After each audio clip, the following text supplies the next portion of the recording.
बंद गोभी और केले की सलाद ना, ये न सिर्फ डाइटिंग के लिए अच्छी है बल्कि डायबिटीज़ के लिए भी बहुत अच्छी है, क्योंकि बंद गोभी जो है ना वो डायबिटीज़ के लिए बहुत अच्छी होती है।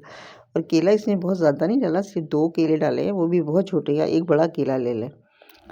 तो दोपहर के खाने में अगर इसको खा लिया जाए तो रोटी की ज़रूरत नहीं रहती, एक प्याला खा लें आप और बड़े मज़े की लगेगी। तो बहुत बारीक-बारीक मैंने इन्हें काटा है और छोटे टुकड़ों में काटा है, ताकि ना मुँह में बड़े टुकड़े आते हुए अच्छे नहीं लगते। इसलिए छोटे टुकड़ों में इन्हें काट लिया और धो लिया।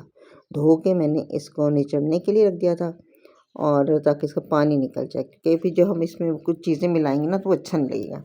अब इसमें डाला है जनाब नमक, और नमक बहुत ज़्यादा ही डाला, तो बस ध्यान से नमक डाला है, और काली मिर्चें।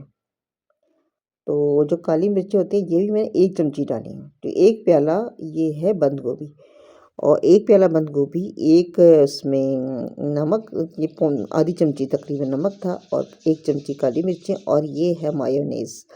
इसमें मायोनीज़ डाला है बजाय क्रीम डालने के, ताकि ये फैटी ना हो। थोड़ा बहुत ऑयल तो इसमें भी होता है, लेकिन बहरहाल कम होता है।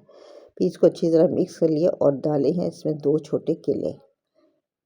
तो सिंपल चीज़ें हैं, इंग्रेडिएंट्स कम हैं, अज़्ज़ा कम हैं, ज़ायका अच्छा है। ये तो डाइटिंग के लिए भी अच्छी है ना, लेकिन ये अगर दाल चावलों के साथ, या तहरी के साथ, या मटर चावलों के साथ, या खाली रोटी के साथ ही खाई जाए और सैंडविच बना लिया जाए तो भी बड़ी मज़े की लगती है। रोटी का रोल बना लें, सैंडविच बना लें, बहुत मज़े की लगेगी। बस केला डाल के मिक्स करना और ये तैयार हो जाएगी।